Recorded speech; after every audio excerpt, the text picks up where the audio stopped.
Hello everyone! Welcome to the Christmas special of McKibbin's Bedtime Stories. So, it's been a while since I read all of you bedtime stories, or maybe it's been a long time, I don't know. So, today we're on the month of Christmas, and I have a special Christmas story to read to y'all, and it's called How the Grinch Stole Christmas by Dr. Seuss.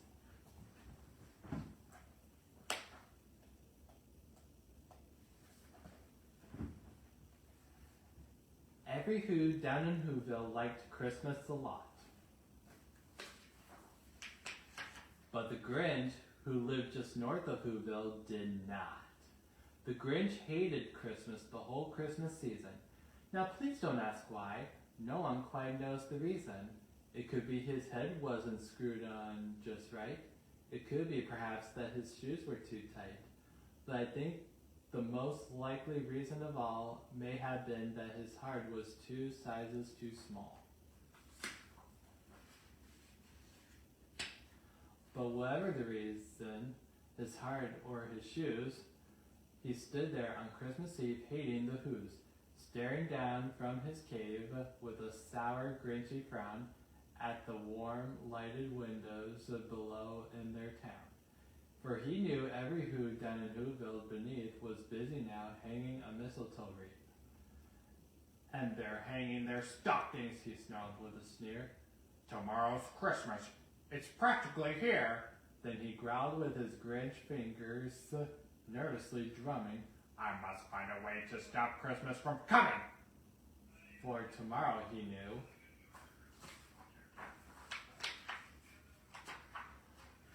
all the Who girls and boys who would wake bright and early, they'd rush for their toys.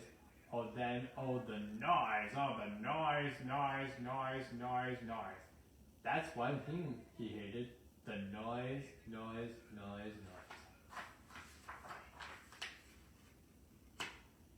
Then the Whos, young and old, would sit down to a feast, and they'd feast, and they'd feast, and they'd feast.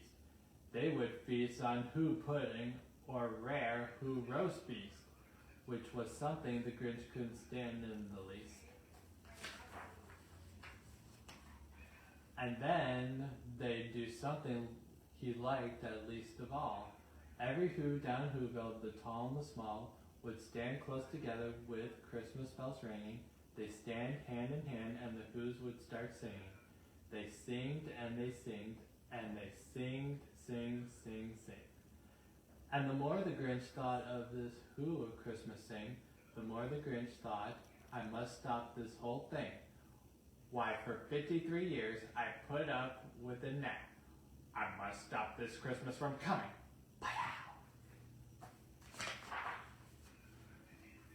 Then he got an idea. An awful idea. The Grinch got a wonderful, awful idea.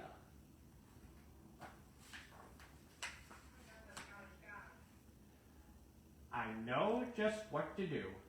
The Grinch laughed in his throat, and he made a quick Santa Claus hat and coat. And he chuckled and he chuckled. What a great Grinchy trick. With this coat and this hat, I look just like Saint Nick. All I need is a reindeer. The Grinch looked around, but since the reindeer are scarce, there was none to be found.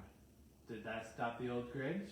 No, the Grinch simply said, if I can't find a reindeer, I'll make one instead. So he called his dog Max, then he took some red thread and he tied a big horn on the top of his head.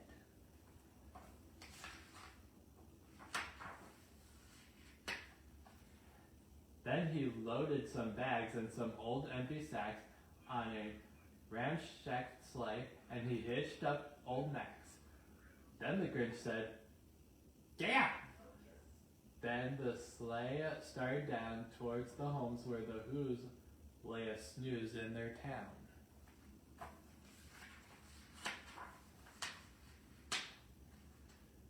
All their windows were dark, quite snow filled the air. All the Whos were all dreaming sweet dreams without care.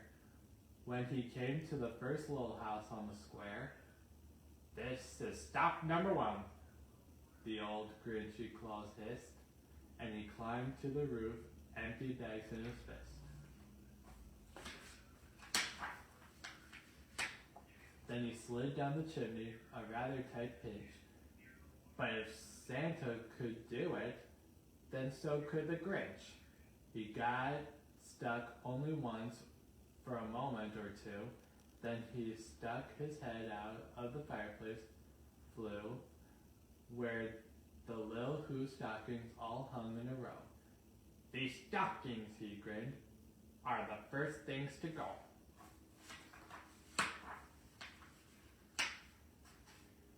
Then he slithered and slunk with a smile most unpleasant around the whole room, and he took every present.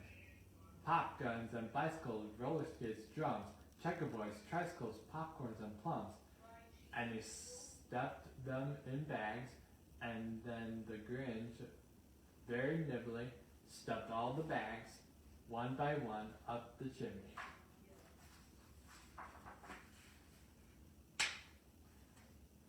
Then he slugged to the icebox. He took the Who's feast. He took the Who pudding. He took the roast beast. He cleaned out that icebox as quick as a flash. Why, that Grinch even took the last can of Who hash. Then he stuffed all the food up the chimney with a glee. And now, grinned the Grinch, I will stuff up the tree.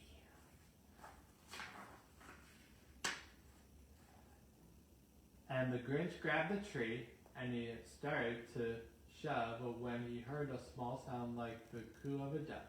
He turned around fast, and he saw a small Who, Cindy Lou Who, little Cindy Lou who was not more than 2. The Grinch had been caught by this tiny Who daughter, who got out of bed for a cup of cold water. She stared at the Grinch and said, "Santa Claus, why? Why are you taking our Christmas tree? Why?"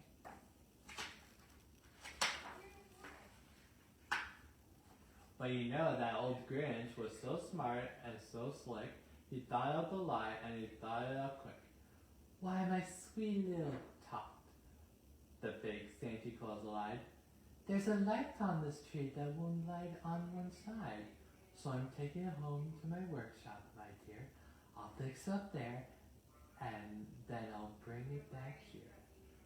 And his fib fooled the child. Then he patted her head, and he got her a drink, and he sent her to bed.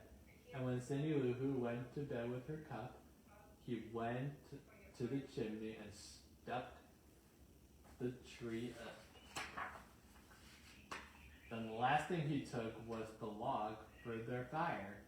Then he went up the chimney himself, the old liar.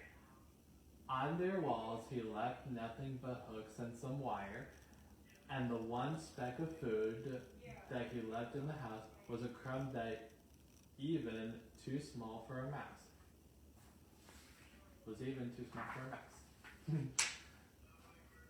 Then he did the same thing to the other Who's houses, leaving crumbs much too small for the other Who's mouses.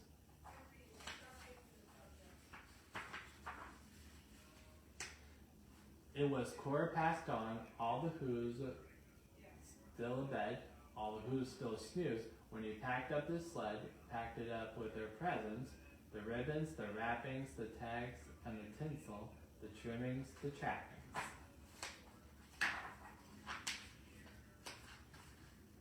3,000 feet up the side of Mount Crumpet, he rode with his load to the tip-top to dump it. Pooh-pooh to the Who's, he was Grinchiest humming.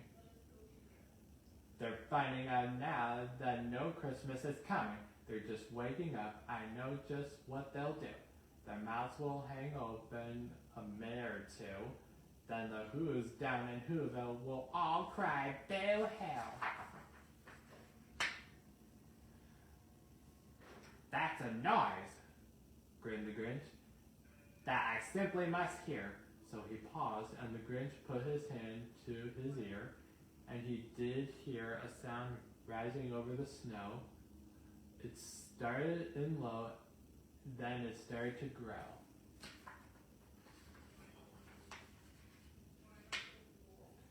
But the sound wasn't sad. Why, this sound sounded merry. It couldn't be so, but it was merry, very. He stared down at Whoville. The Grinch popped his eyes, then he shook. What he saw was a shocking surprise. Every Who down in Whoville, the tall and the small, was singing without any presents at all. He hadn't stopped Christmas from coming. It came! Somehow or other, it came just the same. And the Grinch, with his Grinch feet ice cold in the snow, stood puzzling and puzzling. How could it be so? It came without ribbons. It came without tacks. It came without packages, boxes, or bags. And he puzzled 3 hours till his puzzler was sore. Then the Grinch thought of something he hadn't before. Maybe Christmas, he thought, doesn't come from a store. Maybe Christmas perhaps means a little bit more. And what happened then?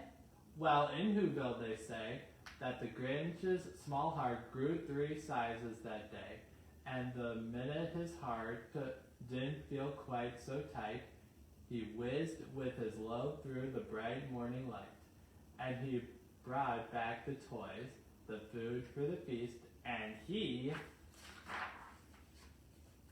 himself, the Grinch, carved the roast beef.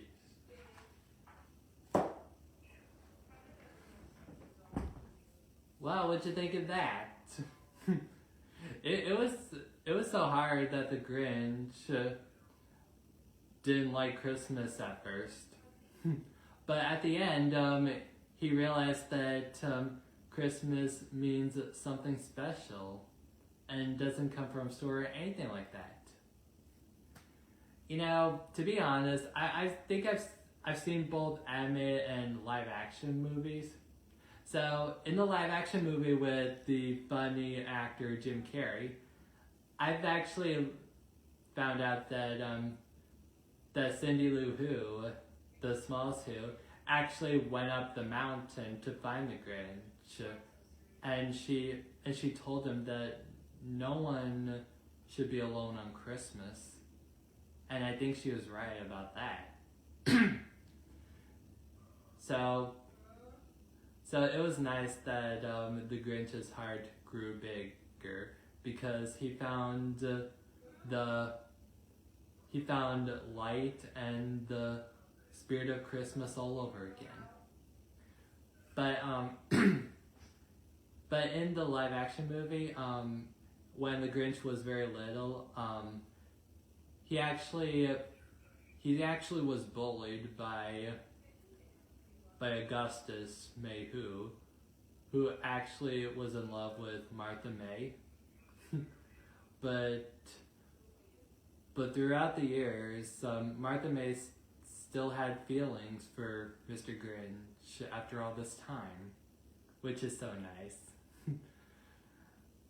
And yes, like in the story, in the live action, or probably the animated, the Grinch did carve the roast beef, and he was no longer evil or wicked to the Who's at the end. He found the love of Christmas, the love in his heart, and most of all, he started to love the Who's all over again, and decided to keep the bad times in the past. So, thank you for tuning in. Have a Merry Christmas, everyone. And I hope you all enjoy the rest of your holidays. Merry Christmas.